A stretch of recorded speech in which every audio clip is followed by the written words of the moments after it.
Today we are talking about a big topic that I get so many questions about, and that is emotional eating.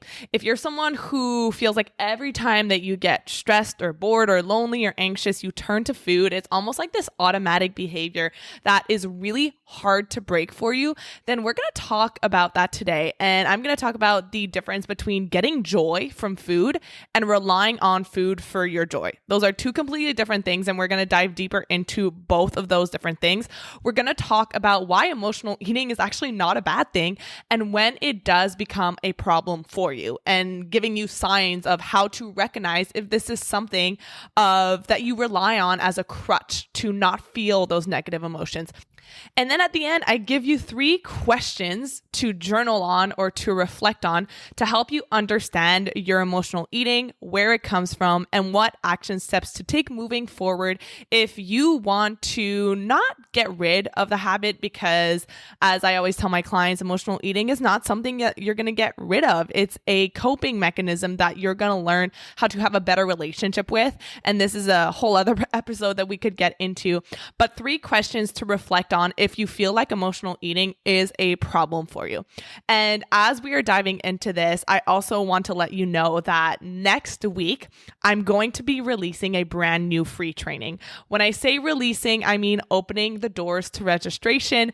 The training, the challenge is going to start on September 5th, and it's going to focus on binge eating, which is intimately related to emotional eating, overeating. So if you're someone who feels like you can't control yourself around food, if you want to be able to trust yourself around your favorite foods like cookies or ice cream, then this challenge is going to be a game changer for you. And I really mean that. So stay tuned. I'm going to be announcing when registration opens on my Instagram, on this podcast, and to my email list. So keep your eyes, ears peeled for that. And let's get into today's conversation about emotional eating. Welcome to the Live Unrestricted podcast, a show where you'll learn how to heal your relationship with food and your body so that you can focus your time and energy on more important things like your personal growth. I'm your host, Sabrina Magna, food freedom coach, and my mission is to help make your life happier and healthier without stress, overwhelm, or guilt about food. If you love the show, please do go out and share it. And if you're looking for support with your relationship with food, details about my programs are in the show notes. Thanks for spending time with me today. Now let's jump in. There is a difference between food making you happy and using food as a way to numb, distract, not feel your emotions. I'm hopping on here real quick because I was thinking about this today as I was creating some content, and we talk a lot about emotional eating with our clients. And I think that there's this persuasive messaging that gets thrown around by diet culture and even by some mindful eating coaches or some intuitive eating coaches that demonize emotional eating. And one thing that I never do is demonize emotional eating. There is a time and place for emotional eating. The issue arises when it is your primary or your only coping mechanism. And I came up with the topic of today's podcast, which I'm hoping I can make just a short, quick episode, because I was thinking of this sentence that I hear a lot of people say who are still stuck in diet culture when they're offered a cookie or a piece of pizza or a slice of cake. And we often hear that of like, oh, I don't need that, right? I don't need that cookie. I don't need that candy. I don't need that chocolate. And yeah, of course you don't need it. Sometimes you don't need to need your food to have it. It's okay to have food for the pure enjoyment of that food. If you're noticing that you are getting the big chunk of your joy in life from food. So for example, it's been a long day, it's been a stressful day, and your first reaction is, how do I make myself feel better? And you turn to food, and it tends to lead into like this binge or overeating, and there's a lot of guilt and shame wrapped up into it, then that tells me a couple of things. Number one is that you are likely not really getting joy from many other areas of your life. I talk a lot about diversifying your joy. And one issue that I see when we're talking about emotional eating and why people tend to get stuck in that pattern and have a really hard time breaking it is because Food is one of the main or only sources of joy and of pleasure that you get in your life. As we get older, we start to forget about the things that bring us joy, like our hobbies, like self-care. We're always putting other people's needs ahead of ourselves. And I work with a lot of moms, a lot of people pleasers who always put their own needs on the back burner. And as a result, what they find is that they don't know what brings them joy anymore. And so, of course, food starts to be that crutch for them. And maybe you can relate to that as well. And so when maybe you're thinking of going on an intuitive eating journey or healing your relationship with food, it's very normal if you feel a lot of fear at the thought of not using food as a coping mechanism anymore, or as your primary coping mechanism, or not leaning on it as a clutch. Because if right now your joy is not diversified, and you can know that by just asking yourself that question, what brings me joy? I know that I just wrapped up my group coaching call, my last group coaching call with my Food Freedom Academy members. And one of the things that my client said, we always talk about the wins for the week. And she said, at the beginning of this program, when we started working on all of this, you asked me a question, which was, what brings you joy? And at the time, I didn't even know what to answer. At the time, I didn't have much joy in my life. And if that's the same case for you, if you hear that question and maybe it makes you pause, it makes you reflect, maybe it causes you a little bit of stress too, to realize that the things that used to bring you joy, you don't do them anymore, then there's a good chance that you have started to lean on food to provide you with that joy, that relief that you're not getting from other areas in your life. And if we add to this layered cake, for example, if we add to that you have been dieting and depriving yourself and restricting food on and off for a very long time, then there's a good chance that when you are quote unquote on, so when you're in that restrictive phase, then you're really not getting joy from food, right? So you're only eating the plain chicken breast and the broccoli and the steamed veggies. You're not making space for those foods that bring you joy, like the cookie and the chocolates and the candy, whatever those foods are that you eat, not because you quote unquote need it, but because you want it, because it makes you happy. And those foods have as much of a place in your life as the foods that bring you the nutrients and nourish your body in a deeper way. Because without that second category of those foods that bring you joy, what ends up happening is you remove the joy that you get from food.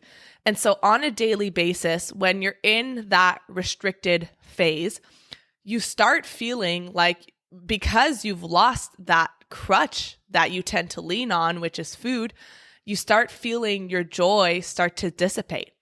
And along with that, there's a reason why emotional eating, you're not seeing it right now because I'm behind my mic, but I'm doing a cycle. There's a reason why emotional eating and dieting feed each other into this cycle, because when you're dieting, you're removing some joy from your life, not just the joy that you get from food. And I'm the first person to say that food should bring you joy. So when you're dieting, you're removing the joy and the pleasure that you get from food. And then at the same time, there's a lot of side effects that come along with restricting food. You tend to isolate yourself a lot more. So you might eat in secret. You might eat alone. You might not go out to restaurants as much anymore. I know that was the case for me. I stopped going out to eat because I was afraid of calories and I was afraid of overeating. But then all I would end up doing is stay home and binge anyways because of the sadness and the loneliness. And I hadn't addressed all of those feelings. So I was masking it with food. So there's the social isolation that comes into play. And then there's the changes in mood. So when you're dieting, you tend to be hungrier. You tend to be more irritable, more moody. You snap at people more. And I'm sure that you can relate to this thinking back on some of the past diets you've done. You're not the happiest person in the world when you're chronically restricting, hungry, not bringing food and not bringing joy into your life through food. And so, of course, you can do that. You can maintain that sense of, I'm going to call it misery because that's really what it is. You can maintain that sense of misery short term. That might last a week. But then those negative feelings build up. And so, of course, inevitably, because every time you create tension with something, every time you push something down, what happens is it rises back up and it rises stronger. Think of like a cork that's floating in the water. The more you push it down, the more you put pressure on it. It's not just going to stay down when you take your hand off. It's going to come flying back up to the surface. The same thing is like, let's say every time that you needed to go pee and empty out those like that natural progression of fluids through your body, imagine every time that you needed to go pee, you're like, you know what? No, I'm not gonna do it. And every time you just held yourself back, then in the long run, that would be really bad for your body. You would probably develop some infections. And so every time that you push something down, every time that you create tension, so now we're talking tension in terms of whatever diet you're doing, you're creating tension with food. And so you're probably going to notice that when you first start a diet at the beginning, it feels pretty easy. You're in the honeymoon phase, you feel great, you don't have that much tension because you just started. And then over time, you will notice that the cravings start popping up a little bit more and a lot more. And it starts to feel like it's incessant and it's all the time. You can't stop thinking about food, especially the foods that you're not allowing yourself to have. Those foods that are there to bring you joy, because that's really what a healthy relationship with food looks like, is having those foods that are there to nourish your body while also having those foods that just bring you pure joy. Imagine your relationship with food as being the same thing as your relationship with work. And this is talking from personal experience because I'm constantly making sure that I am working on my relationship with work and I'm being intentional about having quote unquote balance. Because if you were to work all the time, 24/7, and not make any time for things that bring you joy or just for self-care or for time off, eventually you will burn out. You're going to be able to do it maybe for a couple of days, maybe even for a couple of weeks. But what you're going to notice is every single time you're going to burn out, and it's going to be a forced burnout because you're not choosing that anymore. You're so exhausted that you have to take time off. And I have experienced that before because I have burned out from work. So the same thing happens with food. When you are starting a new diet and you're in that honeymoon phase, at first you're going to be able to do it. But you're probably going to notice that with every new diet, that honeymoon phase gets shorter and shorter. It gets harder and harder. And that tension starts to build up. Because with every new diet that you do, you're carrying some of the baggage from your old diets. So every diet that you do, you create more tension with food. And you can probably feel that. Like, imagine when you're going to a party and you walk in and you realize that there is a table of sweets. But right now you're on your low carb, keto diet, no sweets diet, or you're calorie counting or whatever you're doing, and you weren't expecting to see that table of sweets.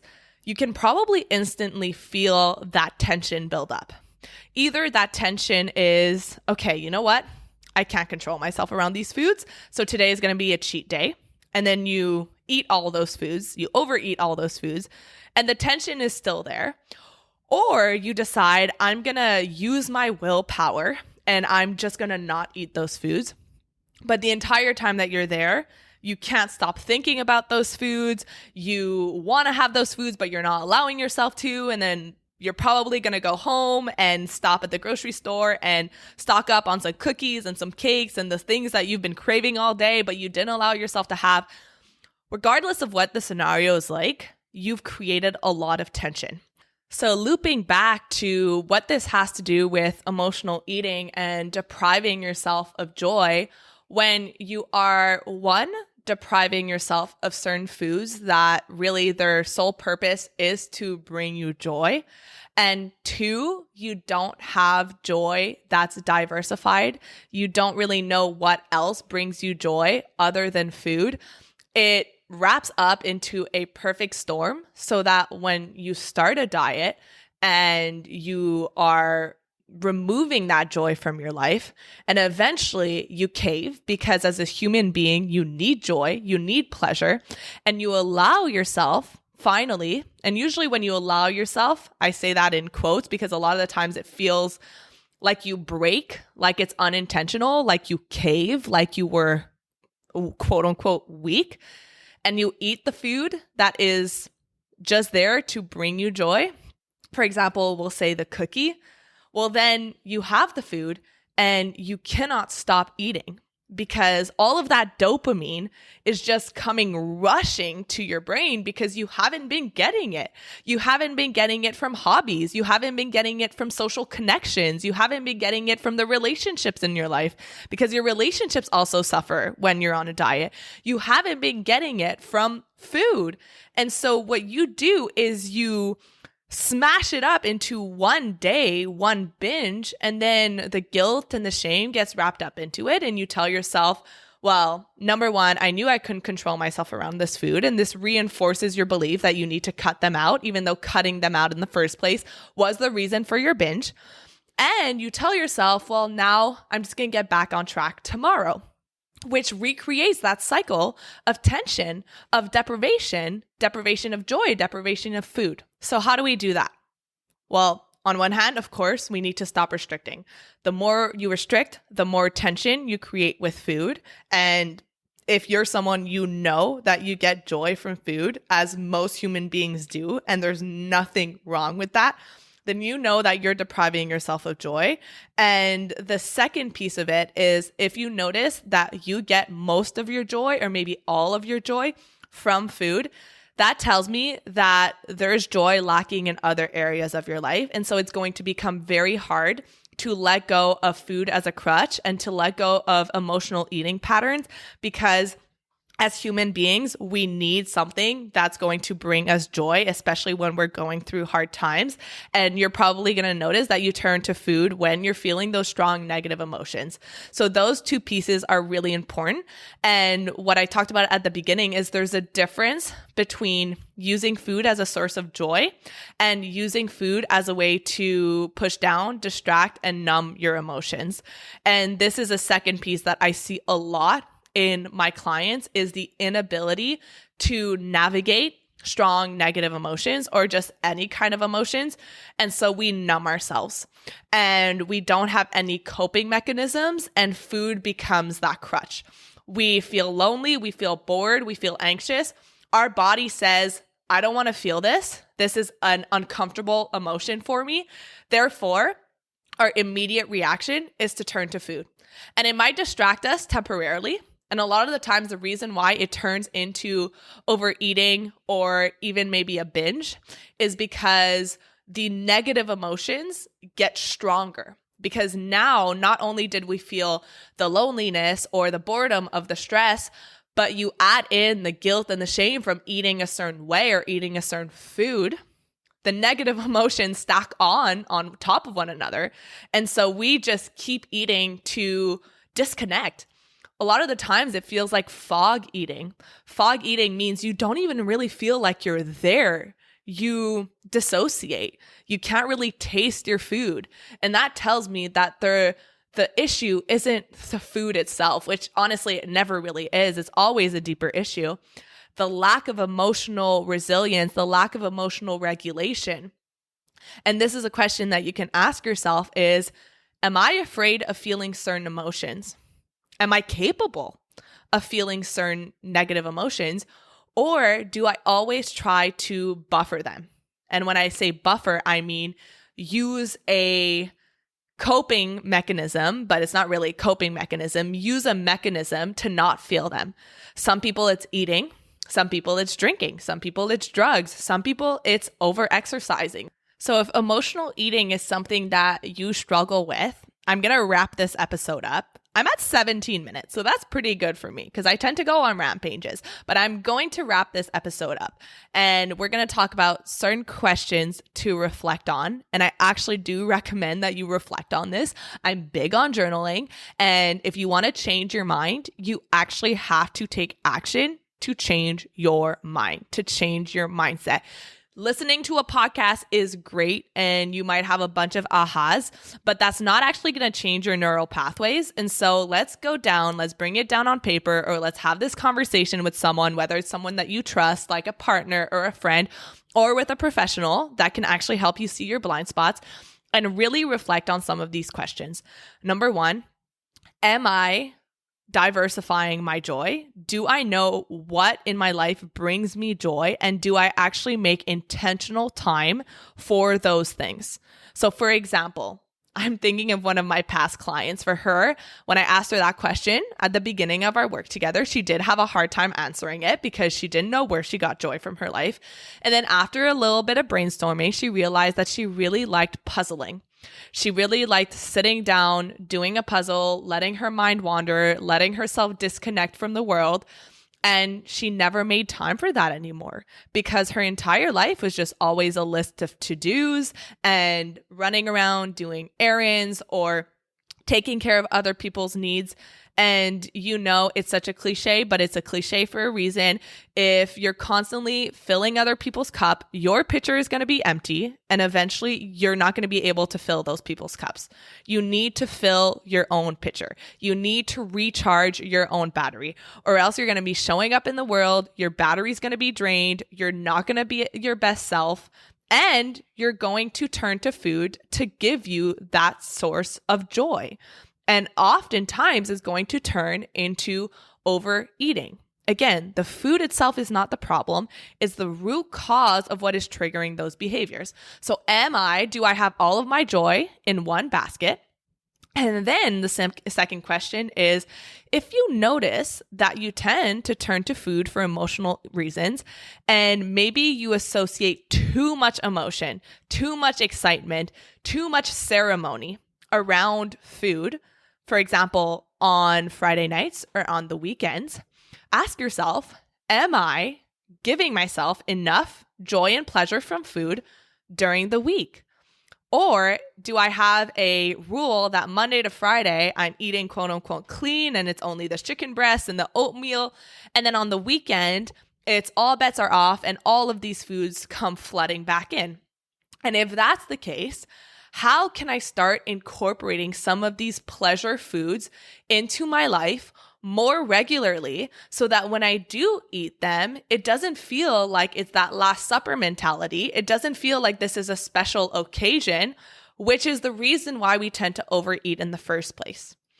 And then the last question is, do I know how to handle my negative emotions?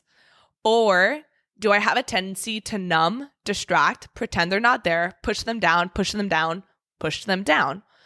through distracting behaviors like overeating? So those are 3 really good questions to ask yourself, because that's how you can actually start getting to the root cause of why food feels so emotional and so triggering for you. Because food is supposed to bring you joy. Food is supposed to act as a point of connection, as a way to show people love. Absolutely. Food has always been emotional in our life, and it will remain emotional. I know for me, I'm always excited to go out for dinner and to enjoy good food. But when I'm out for dinner, it doesn't turn into overeating because it's not my only source of joy. I have all these other sources of joy, whether that is taking time for myself to read my books, walk by the water, be with Luke, be with my friends, be with my family. I have all of these different areas that bring me joy. That food doesn't feel like this crutch for me. That's going to be my sole source of joy. And at the same time, I also know how to feel my negative emotions. It doesn't mean that it feels comfortable. I'm not saying that negative emotions are going to feel comfortable, but I don't run away from them because I know that life is going to be approximately 50% positive emotions, 50% negative emotions. And I know that if I keep running away from my emotions, they don't go away. And you know this too. They just build on one another.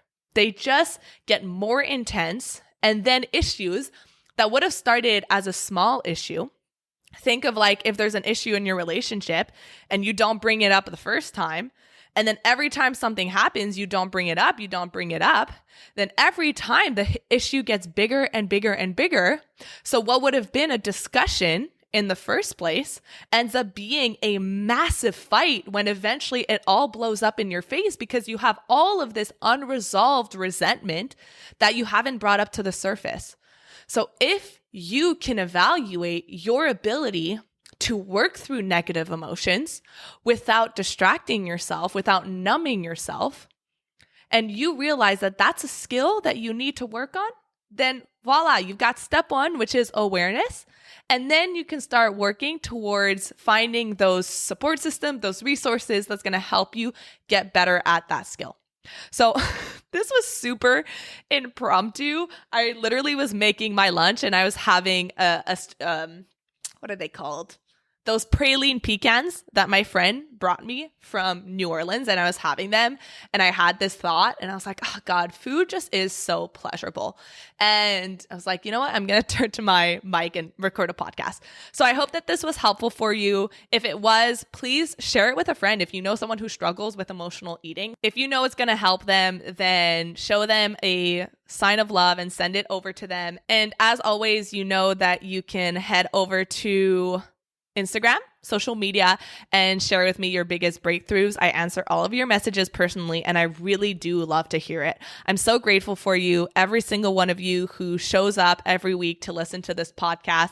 Have an amazing rest of your day. You're so awesome for taking this time to dedicate to your own journey, your own healing, and I love every single one of you. Have a great day. Thank you so much for listening to today's episode. If you found it valuable, I would love if you would share it with someone you know that could benefit. If you're loving the show, don't forget to subscribe over on Apple Podcasts so you don't miss a single episode. I really love hearing feedback from you, so please leave a rating and review over on Apple to help us get in the ears of more people who need it the most. Finally, come hang out with me on Instagram at Sabrina Magnan Health for more educational content and get up close and personal with me. Thank you so much for being here, and I'll see you on the next episode.